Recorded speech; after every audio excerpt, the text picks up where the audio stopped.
Tears welled in Governor Nathaniel Montgomery's eyes as 11-year-old Zora Jackson's voice soared through the auditorium. The esteemed black judge at his side clutched his seat, instantly recognizing her. Just 20 feet away, Vanessa Jackson caught sight of him and froze. After 12 years of silence, everything they had built was about to unravel. Before we explore this heart-wrenching tale of buried truths and racial divides, drop where you're watching from in the comments.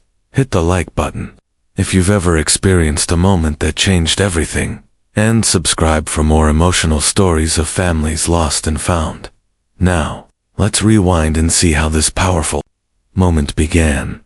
Zora Jackson smoothed the front of her blue dress with trembling fingers. Backstage at the Georgia Young Voices competition, at 11, she was the youngest finalist in her district, and the pressure sat heavy on her slim frame. Her mother, Vanessa 32, every line on her face carved by resolve, knelt before her, adjusting butterfly clips in Zora's natural curls. "You've got this, baby girl. Just like we practiced," Vanessa whispered. Steady, despite the nerves churning inside her. She had juggled 3 jobs over the past 5 years, trading sleep, friendships, and even stable housing to nurture her daughter's rare gift. Their small, Southside Atlanta apartment might have had leaking pipes and spotty heat, but it had always been filled with music.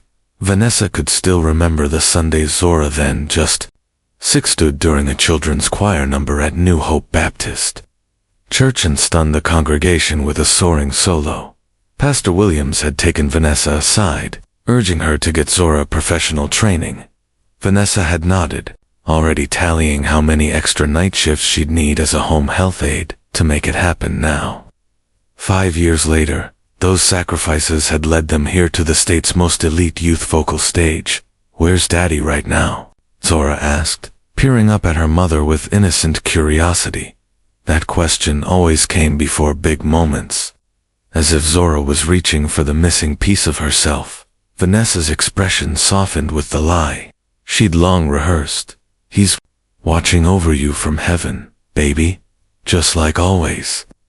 The story had gotten easier to tell over time, the myth of a young father who died before Zora was born. Suddenly, a stir near the auditorium doors drew their attention. "That's him," a stagehand whispered to another. "Governor Montgomery." Vanessa's head whipped up, heart skipping a beat, through a narrow curtain gap. She saw him, Nathaniel Montgomery, Georgia's first black governor, walking in with the confident stride she remembered too well. He looked older now, silver dusting his temples, his suit sharp and commanding. 12 years had only deepened the features she once knew so intimately. Contestants gather around, called Mrs. Patton, the competition coordinator, a thin white woman with a tight-lipped smile. Quick reminder of the rules: no excessive movement, no deviation from the approved music, and no disruptions. Her gaze lingered on the black contestants, including Zora. "Some of you need to understand this is a high-caliber competition with expectations of decorum." The message was loud and clear. Zora squirmed under the weight of the unspoken judgment. Even at 11, she recognized the sting of double standards as she moved toward the waiting area. She passed a cluster of white parents who fell silent, then resumed whispering. They only let them in for diversity optics. One mother muttered, "My Madison's had private training since she was 4. Zora kept walking, pretending not to hear, even as the words lodged like stones in her stomach. She searched the crowd for her mother, but Vanessa was gone. In the women's restroom, Vanessa gripped the sink, knuckles white, struggling to breathe. Panic clawed at her throat. Nathaniel wasn't just in the same city, he was here, in the same room, about to judge a child he didn't know existed, the daughter she had hidden for over a decade. A knock jolted her back. 5 minutes to curtain. A voice called Vanessa splashed her face, steadied her breath, and straightened her back. She couldn't fall apart now. Not when Zora needed her most. By the time she returned, Zora was being led toward the stage. Their eyes met. Vanessa forced a smile, that didn't quite reach her eyes. Zora took a breath and stepped into the spotlight, unaware that nothing in her life would ever be the same. Governor Nathaniel Montgomery adjusted his tie as he settled into his seat at the judge's table. At 45, his path from West Atlanta's housing projects to the governor's mansion had been carved through relentless effort. Every day, he bore the weight of being the state's first black governor, each choice scrutinized through the dual lenses of race and politics. Today had seemed like a break from the Grinch, judging a youth singing contest, connecting with families, projecting warmth amid a tough re-election season. This morning's security briefing still echoed in his mind, a new, anonymous threat letter, dripping with racial slurs. He'd simply nodded and added it to the mental pile. Every black professional he knew had done the same math. Twice the work for half the acknowledgement. He thought briefly of his childhood. His mother doing hospital laundry after night shifts. His father driving city buses 7 days a week. They had lit the fire that propelled him to Morehouse, through law school, into politics. Next contestant, the announcer called. Please welcome, from Southside Atlanta, 11-year-old Zora Jackson. The name nudged something in his memory, but he pushed it aside. Then the girl stepped into view, slender frame, butterfly clips in her curls, blue dress. She looked modest, focused, nervous. Something about her face tugged at him, the tilt of her chin, the shape of her eyes. Then she began to sing.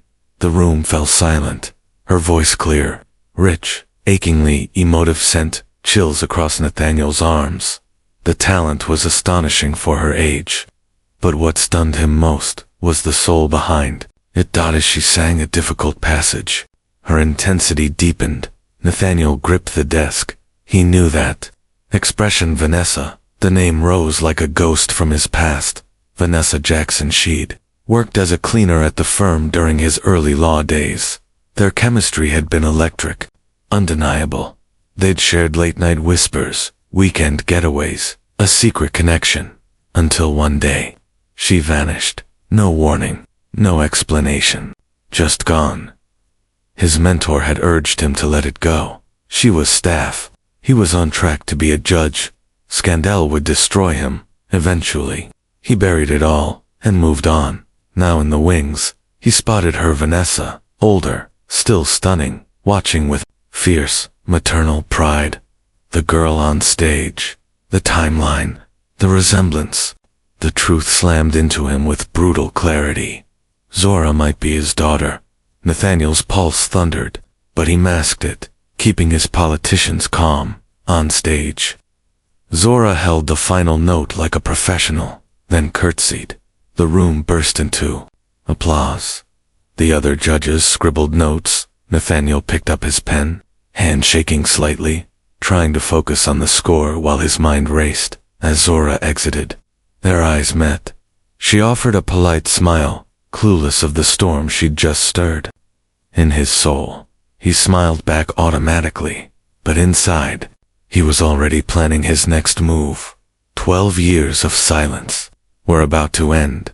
He needed answers, and if he was right, so did Zora. The preliminary round ended with polite applause as the judges exited to deliberate. Nathaniel excused himself under the guise of needing fresh air, but instead navigated the winding halls backstage. He found Vanessa alone, tucked into a quiet corner, checking her phone as she waited for Zora to return from the green room. She sensed his presence before she saw him, her shoulders stiffening. As she looked up, Vanessa, he said, voice lower than he intended, waited with 12 years of unanswered questions. She straightened, clutching her purse as though it might shield her.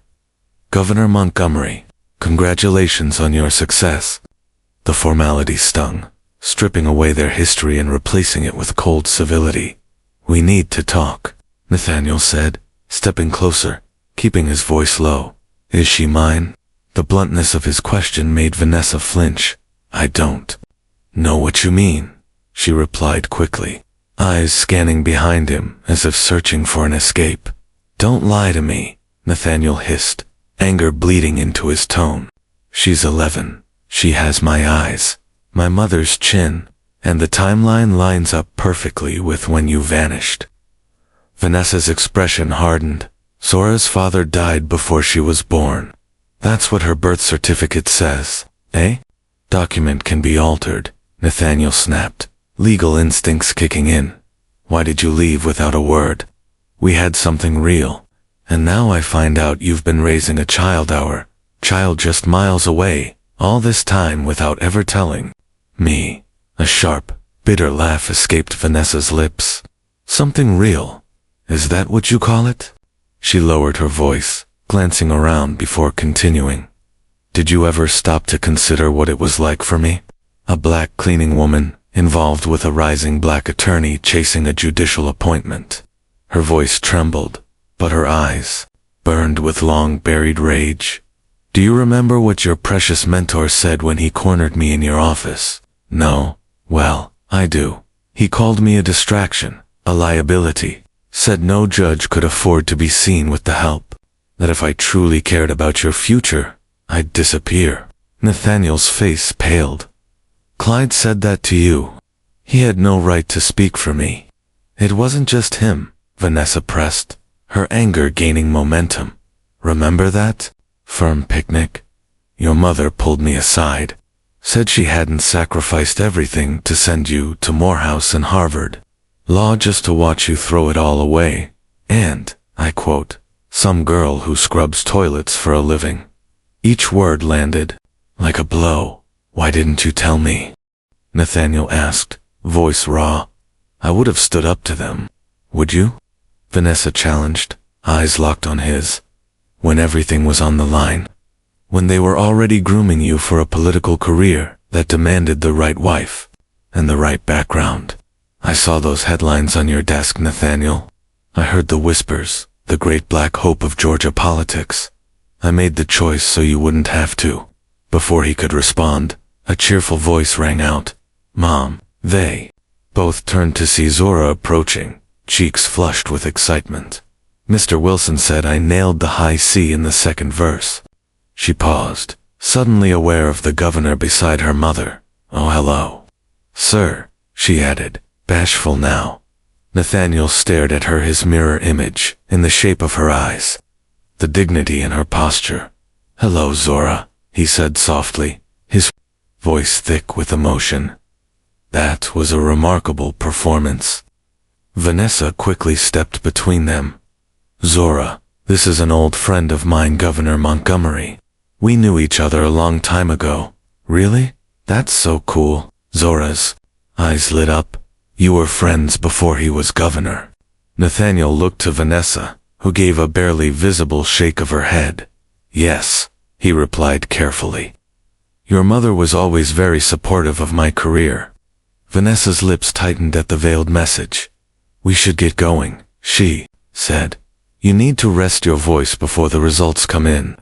As they turned to leave, Nathaniel pulled a card from his wallet. My personal number, he said quietly, slipping it into Vanessa's hand. We're not done. What none of them noticed was Diane Mercer, a seasoned reporter for the Atlanta Journal-Constitution, standing just within earshot. Her instincts, sharpened by 2 decades in political journalism, picked up on the tension.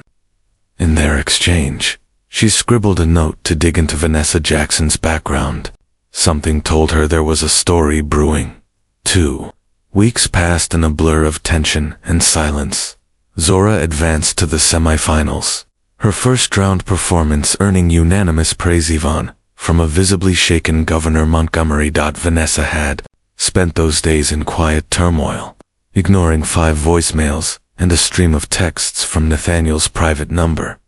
She buried herself in work, clocking extra shifts at the hospital and cleaning on weekends, partly to cover competition costs, partly to outrun her thoughts. The morning of the semifinals arrived crisp and bright, autumn in the air, but unease in Vanessa's chest. Mom, do you think your friend the governor will be judging again? Zora asked as Vanessa braided her hair into a crown. The question made her hands falter. She tugged too hard on a section. Sorry, baby, she said gently. And yes, I think it's the same panel. Zora nodded, thoughtful. He kept looking at me weird on stage. And afterward, you both seemed tense. Vanessa's heart skipped. Zora had always been perceptive, too much so. We had some disagreements, that's all. Grown-up stuff. Nothing for you to worry about. Was he your boyfriend? Zora asked plainly, eyes wide with curiosity. Is that why it's weird? Vanessa nearly dropped the brush. Why would you say that? Just the way he looked at you. And me. Like he was trying to figure something out. And you never talk about your old life. It's like everything started when I was born. The words struck too close to home. Vanessa had drawn a line in her life before and after Zora. Before and after Nathaniel. She had buried her past to become one thing, a mother. We should get going, she said, checking her watch. We don't want to be late. At school that week, Zora had felt a backlash of her success. During lunch, Mackenzie Williams, the daughter of a school board member, cornered her with a group of girls. Must be nice, Mackenzie sneered, getting special treatment just because they need more diversity. My cousin got cut, and she's had lessons since she was 5. Zora kept her chin high, recalling her mother's constant reminder, never let them see you cry. But the words dug deep.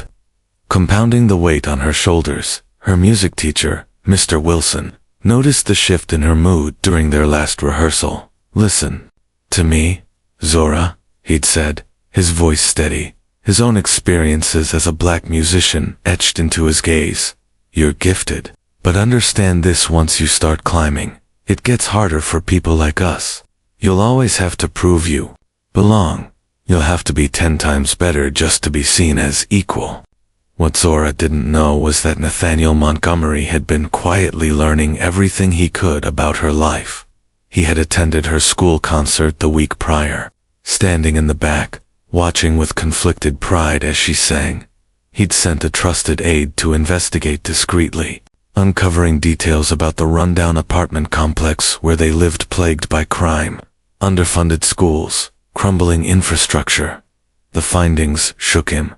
As governor, Nathaniel had championed education reform and urban revitalization, but seeing Vanessa and Zora's reality forced him to confront just how much his policies had failed to reach the people who needed them most.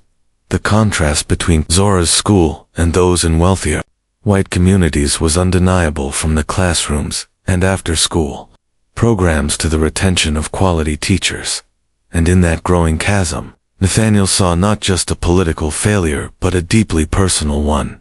Understanding inequality from policy briefs was one thing, but seeing it reflected in the life of a child who might be his own, that was something else entirely.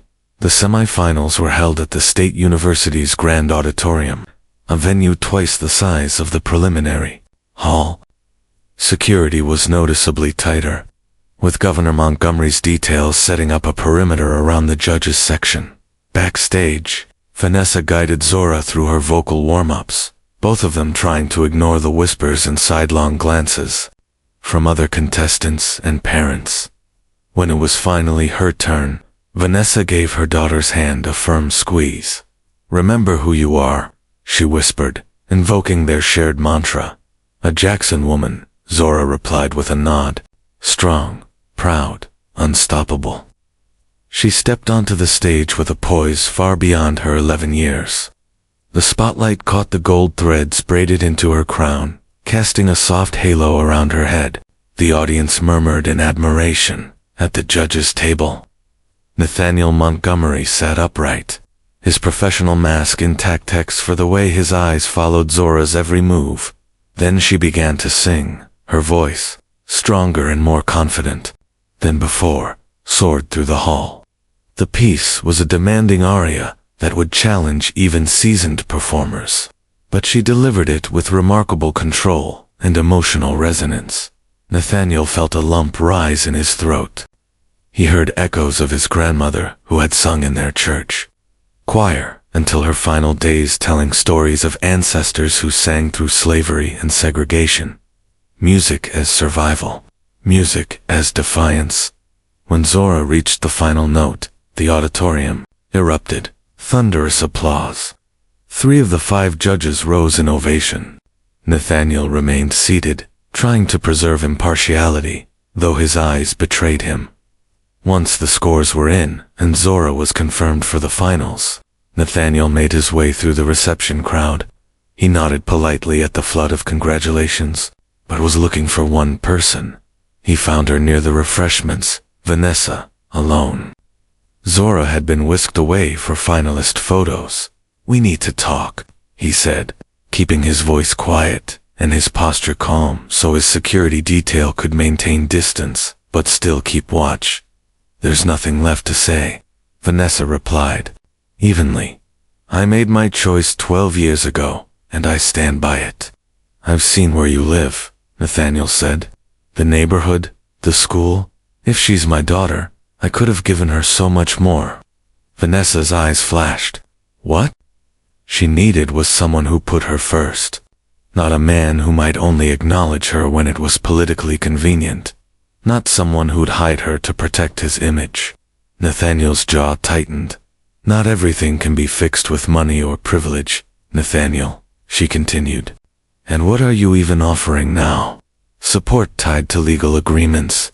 A relationship drafted by lawyers and buried under confidentiality clauses." He flinched. She was right. His staff had prepared those documents, planning for every scenario. Once paternity was confirmed, "I just want to do the right thing," he said quietly, "whatever that means for her." Vanessa gave a bitter smile. "The right thing? You're 12 years too late." Their conversation halted as Zora reappeared, surrounded by smiling contestants. Vanessa and Nathaniel both masked their expressions. Neither noticed Caroline Whitfield, a fellow parent and part-time writer for a top-heavy Atlanta tabloid, watching them from across the room, eyes narrowing. She sensed scandal, and she followed her instincts. 3 days before the finals, the Atlanta Star dropped a bombshell. Governor's secret daughter, competing in state. CIOPTITON. The front page showed side-by-side photos of Zora and Nathaniel, highlighting their similar features. An inset image pulled from Vanessa's social media sealed the implication. By breakfast, the news had spread across every outlet and exploded on social media. Phones rang non-stop in the governor's office.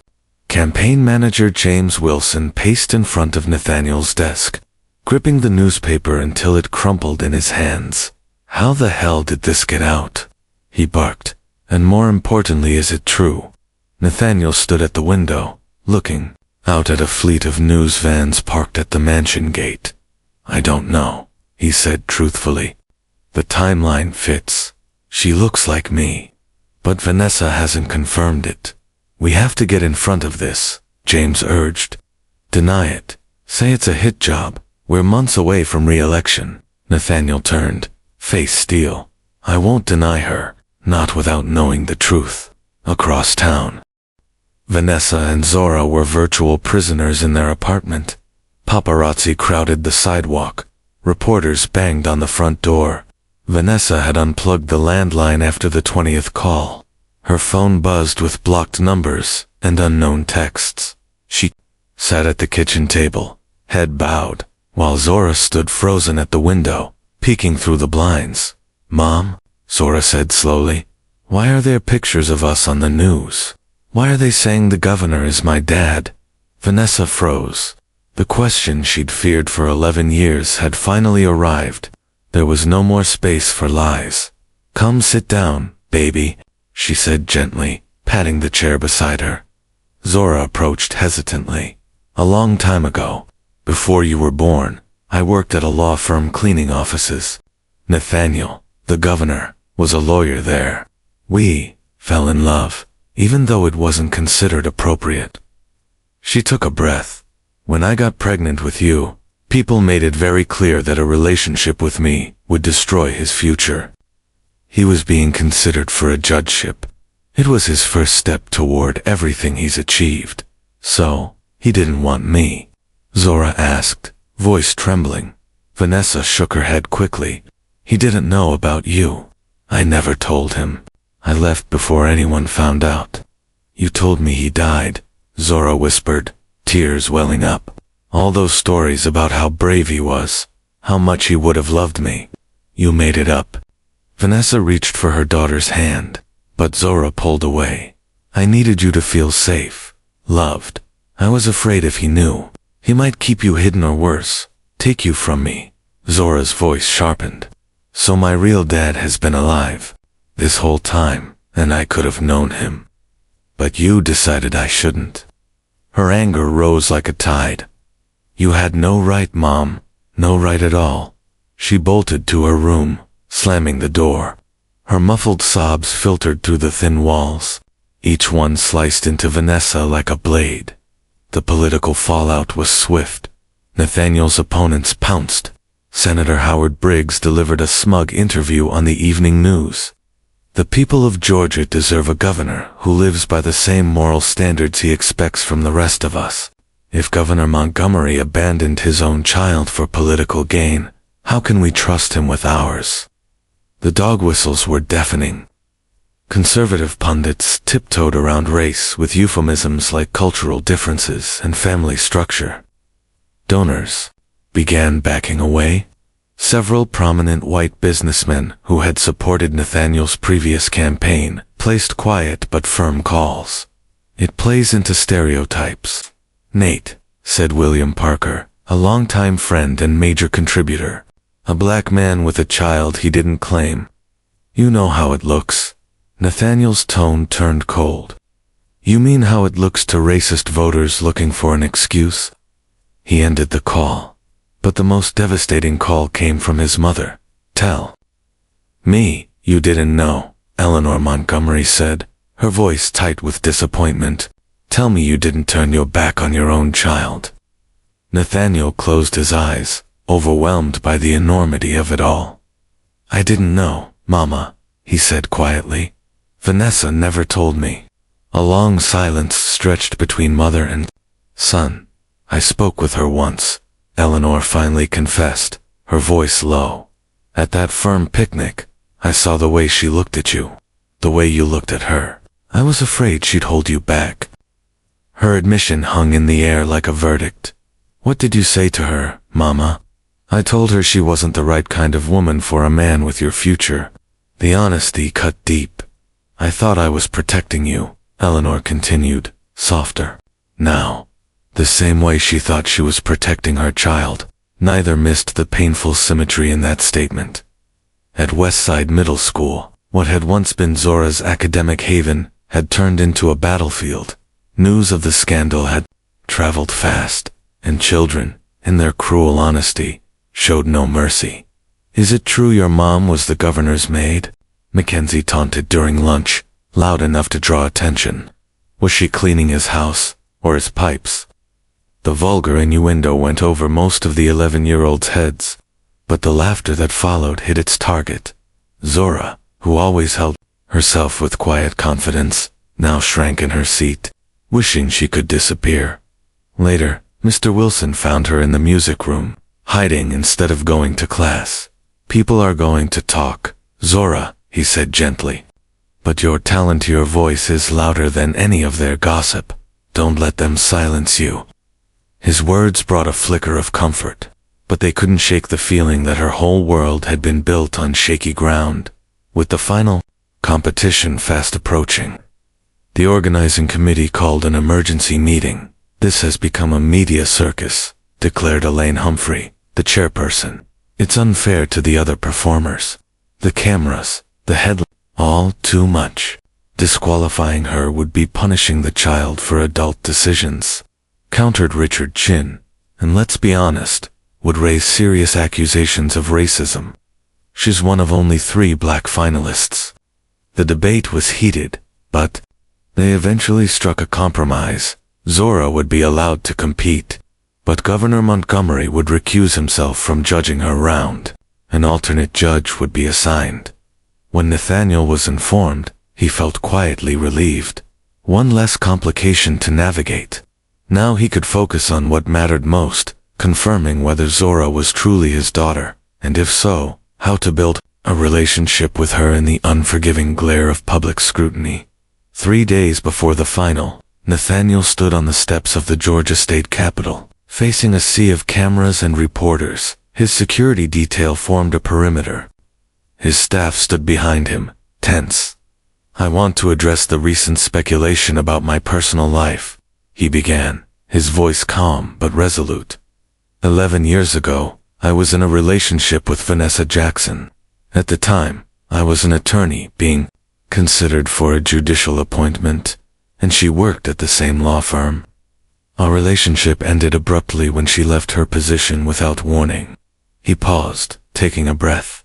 "I recently learned that her daughter, Zora Jackson, may be my biological child. To determine the truth, I have agreed to undergo a paternity test, to be conducted today by an independent facility." The statement sent shockwaves through the political world. By that evening, polls showed his approval ratings had dropped 12 points, most sharply among white conservative voters, many of whom had supported him reluctantly to begin with. His core support in the black community held steady, though not without questions. The scandal reignited long-standing debates about race, privilege, and political double standards. Senator Howard Briggs, quick to capitalize, released a statement, dripping with sanctimony. "Family comes before politics, always. Georgians deserve a leader who upholds moral responsibility." More troubling were the calls from major donors, some threatening to pull funding unless Nathaniel distanced himself from the scandal. For Vanessa, the fallout was personal and immediate. Her supervisor at Memorial Hospital called with bad news. "We've had several patient complaints," he said awkwardly. "They've seen the coverage and feel uncomfortable." "I'm sorry, Vanessa. We can't afford the publicity." She had been fired. The home health aide job had been their lifeline. Cleaning jobs wouldn't come close to covering the bills, let alone Zora's lessons or the rent. Worse than the financial blow was watching Zora retreat. The once radiant, inquisitive girl had gone quiet. She stopped practicing her competition piece, spent hours scrolling through photos of Nathaniel online, studying his features for signs of herself, and she barely spoke to Vanessa except when absolutely necessary. The pain of betrayal sat raw and unresolved. 3 days after the press conference, Nathaniel arrived at their apartment complex in an unmarked SUV, his security detail keeping a respectful distance. The building matched his aide's description, a rundown walk-up with peeling paint, a broken security door, and the faint, persistent smell of mildew. He hadn't lived in housing like this since childhood, and the memories came rushing back, the flickering lights, the thin walls, the background hum of hardship. He knocked on apartment 3C. After a long pause, Vanessa opened the door. She looked tired, her eyes ringed with exhaustion, her typically flawless appearance dulled by stress. "May I come in?" he asked gently. She hesitated, then stepped aside. The living room was modest, doubling as a dining area. A fold-out table sat against one wall, but the space carried signs of love, a bookshelf bursting with library books, framed photos of Zora at every age, and an upright piano worn by use but well cared for. "Zora's at her lesson," Vanessa offered, reading his expression. "Mr. Wilson's still teaching her free of charge, thank God." The implication was clear. The money was already running out. "I heard about your job," Nathaniel said softly. "I'm sorry." Vanessa let out a bitter laugh. "Are you? This is exactly what I was afraid of. The scandal, the judgment, the fallout. And now Zora is living it, too." "I can help," he said, pulling out his checkbook.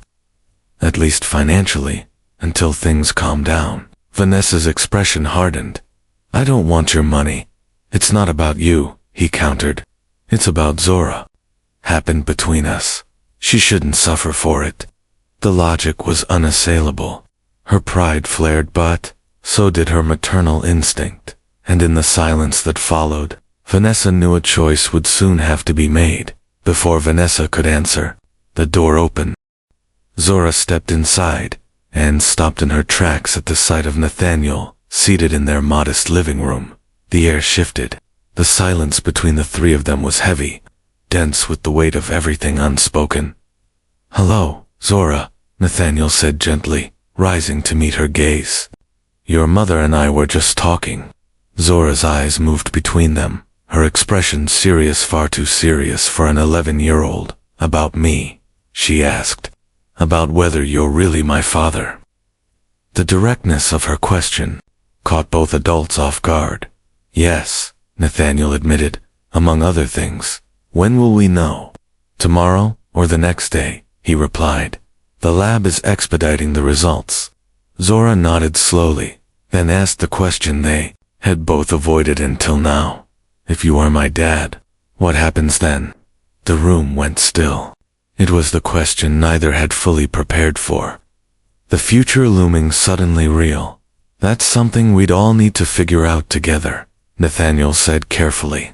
"But I'd like to be part of your life, to get to know you." He glanced at Vanessa, then added, "Not to take you away from your mother, just to be there, however you need me." The offer hung in the space between them like a fragile olive branch. Zora nodded again, not acceptance, not refusal, just quiet acknowledgement. Later that evening, after Nathaniel had left with a promise to return once the results were in, Vanessa found Zora at the piano. She wasn't playing, only running her fingers across the keys. Slowly, silently. "I'm sorry," Vanessa said softly. Knowing the words weren't enough, but needing to say them, Zora didn't look up. "You thought you were protecting me by lying to me my whole life." The pain in her voice was sharp. "By making up stories about a father who died," she added, "about how brave he was, how much he would have loved me." "I was wrong," Vanessa admitted, sitting beside her. "I was scared. I convinced myself I was doing the right thing for you, for Nathaniel. But I should have given you both the chance to know each other." Zora was quiet for a moment, her eyes still on the keys. "If he is my dad, and if he wants to know me now, would you be okay with that?" It was a layered question, part curiosity, part test, part plea. Vanessa nodded. "Yes, if that's what you want, I'll support it." 2 days later, the DNA results arrived. The sealed envelope was delivered directly to the governor's office. Nathaniel called immediately. "I'd like to open this with both of you," he said. "Can I come by this evening?" That night, the three of them sat together in the small living room, the official document resting on the coffee table. Clinical language, precise probabilities, a single life-changing line. "Nathaniel Montgomery is the biological father of Zora Jackson." With 99.9% certainty, Zora stared at him. "So, you really are my dad?" Nathaniel met her gaze, no hesitation in his voice. "Yes, I am." Vanessa watched the moment unfold, her emotions tangled, regret, fear, hope. "I'd like to invite you both to the mansion this weekend," Nathaniel said after a beat. "To talk more privately, without the press. For Zora to see where I live, for us to start something." It was more than an invitation. It was an acknowledgement. A beginning. That Saturday, Nathaniel's driver picked up Vanessa and Zora from their apartment and drove them past the gates of the governor's mansion. Security kept reporters at bay as they were led inside. Zora's eyes widened as she took in the grandeur of the columned entrance, the chandelier glittering. In the foyer, the sweeping staircase. "This is where you live?" she asked in awe. "This is the official residence," Nathaniel explained. "It belongs to the state. I live here while I'm governor." In the main sitting room, Lauren Montgomery, Nathaniel's wife of 6 years, waited to greet them, tall, poised, dressed in a simple blue sheath. She offered a measured but civil welcome. There was calculation in her composure, but also grace. "Zora," Lauren said, smiling, "I've heard you're quite the singer. Perhaps you'll play something for us later." The piano in the music room hasn't seen much love recently. The gesture kind, subtle, dignified, eased some of the tension in the room. Lunch was served in the family dining room, elegant, but Informal. Nathaniel used the opportunity to fill in 11 lost years. What subjects do you like in school? He asked Zora. Besides music, of course. Science and history, she answered. I like understanding how things work, why things happened the way they did. Her answer drew a quiet pause from the adults known of him, missed the deeper parallel. She gets straight as, Vanessa added, pride threading through her voice. Even with all the hours she puts into music, there was a hint of defensiveness. Too, as though she needed to prove she had done right by her daughter, despite limited means. Later, Lauren excused herself for a prior engagement, leaving Nathaniel alone with Vanessa and Zora in his study. There, Vanessa finally shared the full story, what had happened after she left the law firm, how Nathaniel's mother had pulled her aside at that picnic and warned her not to become a liability to her son's future, how Clyde Richardson, Nathaniel's mentor, had summoned her, under false pretenses, only to offer her 3 months' pay to leave quietly. He said you were too valuable, she said bitterly, to promising to be distracted by scandal.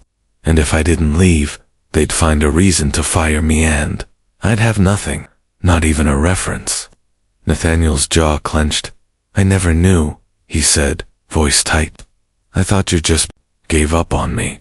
I thought I was protecting you, Vanessa admitted. Your future was so bright.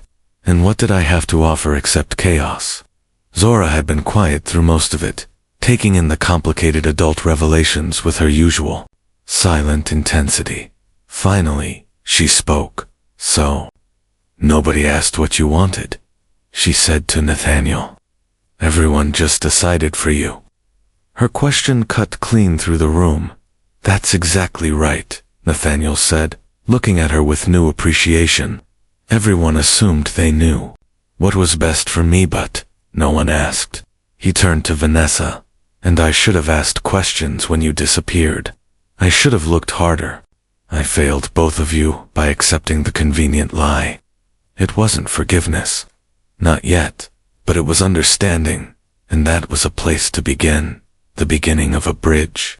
Across the chasm of lost years, as they prepared to leave, Nathaniel walked Vanessa and Zora to the car, careful to avoid the curious eyes of staff. I want to be part of Zora's life, he said quietly to Vanessa, not just with money, but really present, if she have me.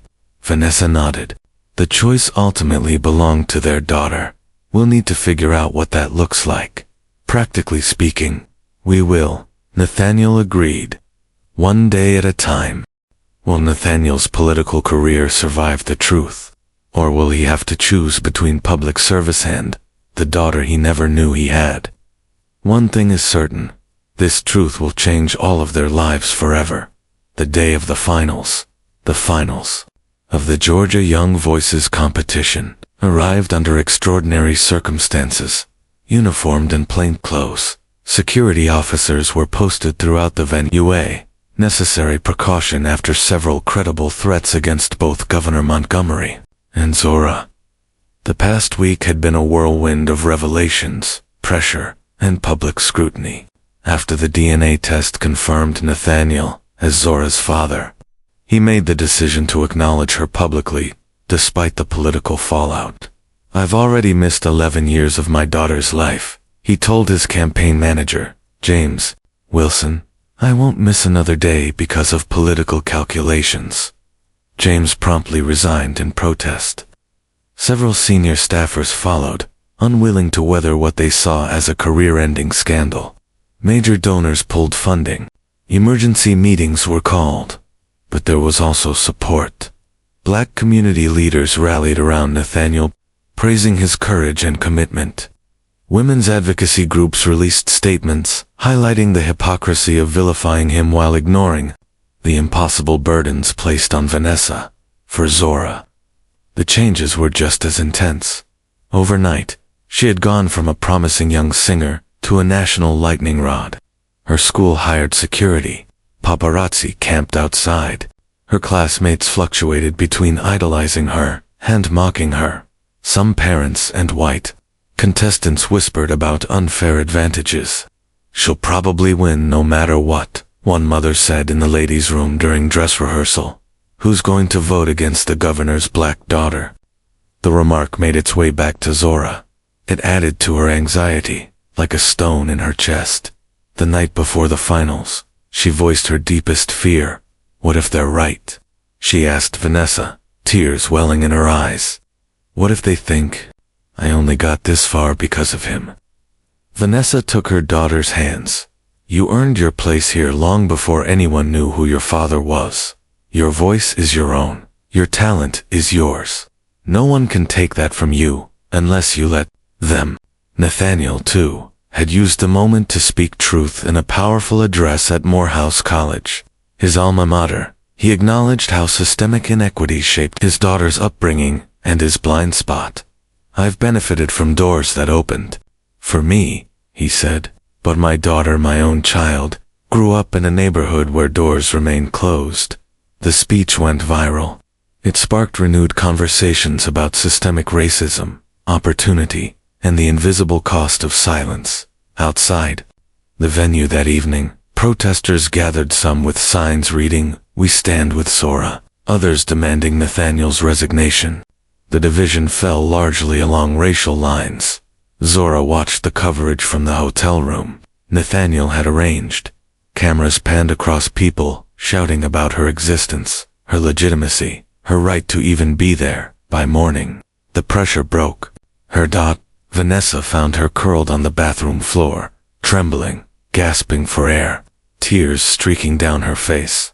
I can't do it, Zora sobbed. Everyone's watching, waiting for me to fail. It took nearly an hour to calm her. Vanessa held her close, repeating again and again, "You belong. You earned this." When Nathaniel called to wish her luck, Vanessa hesitated, but explained the situation. "Put her on the phone," Nathaniel said gently. Zora took the phone with shaky fingers. "I'm sorry," she whispered. "Don't apologize," Nathaniel replied. "I know exactly how you feel. Before my first big case, I threw up twice. That honesty, that vulnerability, did more to soothe her than any pep talk."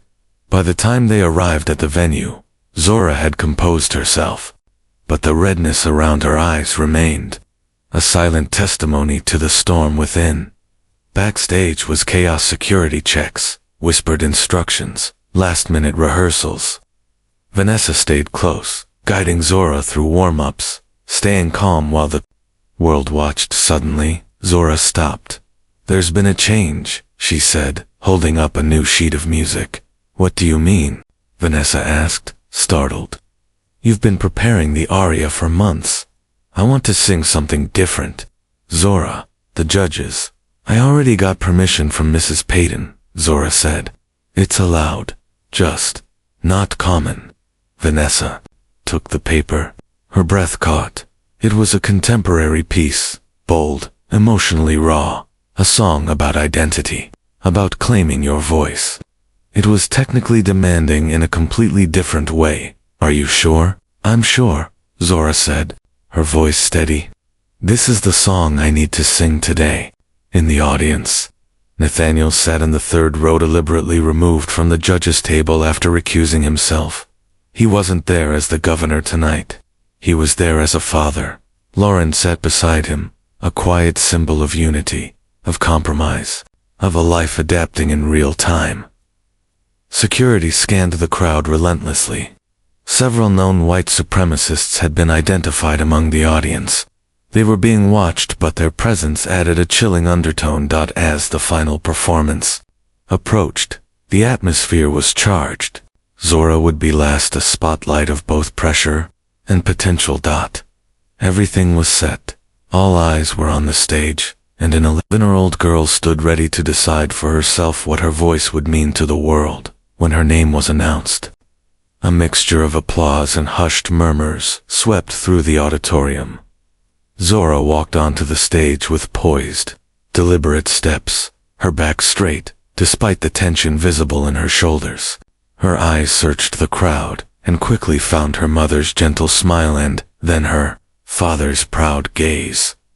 The piano introduction began, and a ripple of confusion passed through the audience as they recognized a different melody than the one listed in the program. Then she began to sing. Her voice, always technically impressive, now carried something deeper, an emotional resonance that stilled the entire room. It wasn't just a performance, it was a declaration. Midway through the second verse, a commotion erupted in the back. One of the monitored attendees, known white supremacists, stood up and shouted slurs about race mixing and political correctness.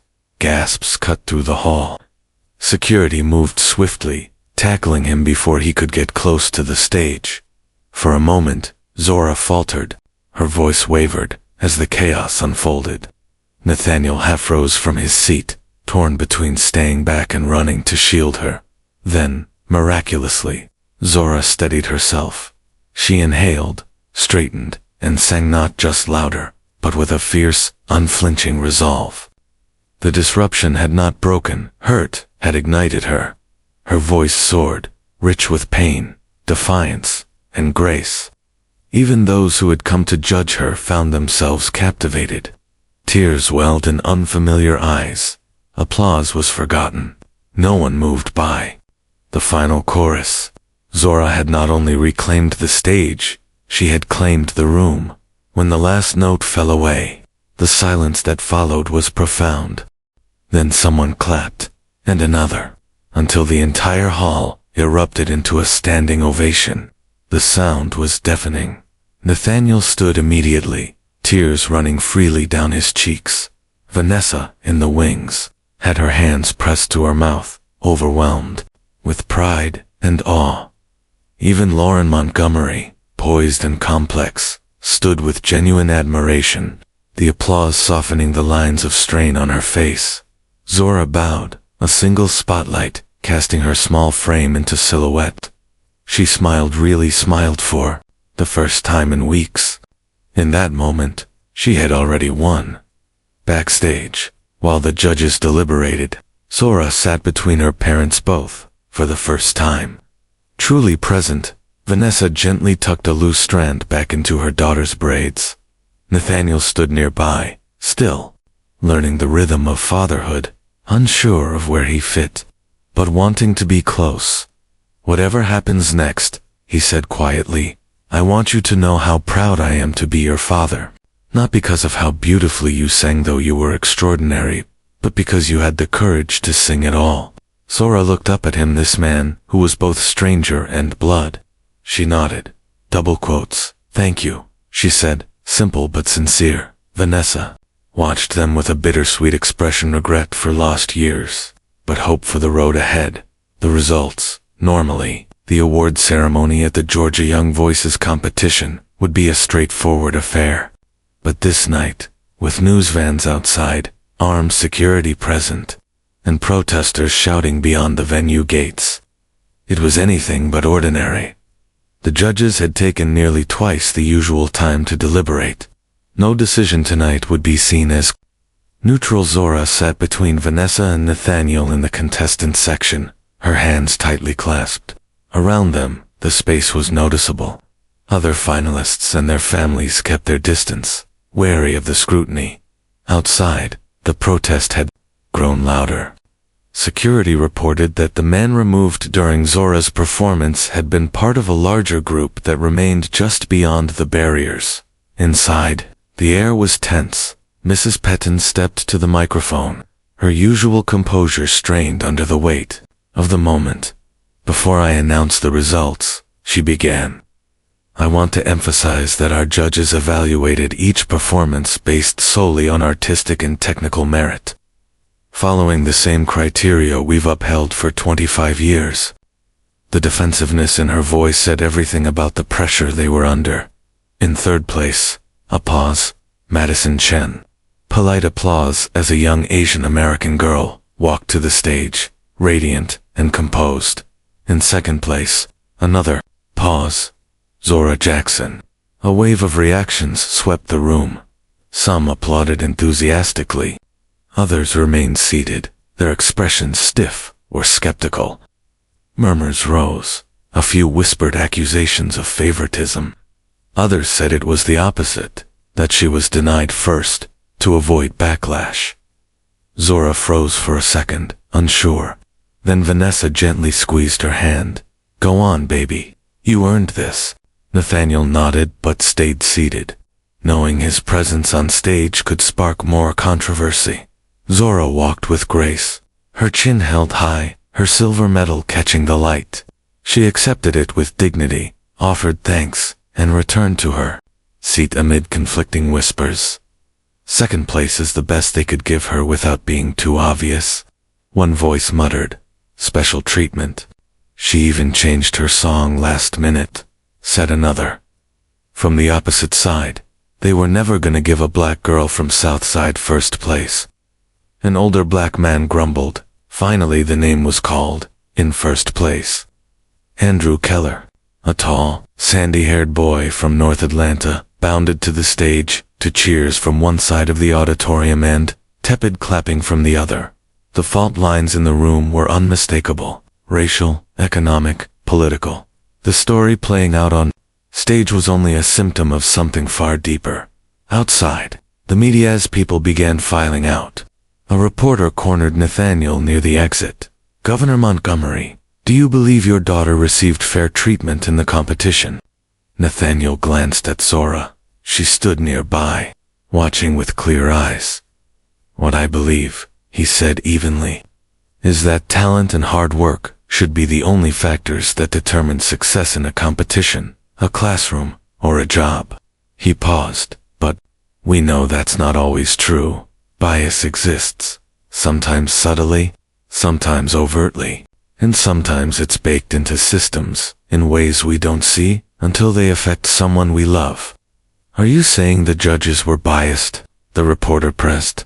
"I'm saying we all have a responsibility to examine the systems we participate in. My daughter's experience has made that personal for me in ways I hadn't fully understood before. I hope it does the same for others." It wasn't the soundbite the media wanted, but it was the truth. The aftermath clips of Zora's performance went viral the next day. Her courage and voice sparked national conversations.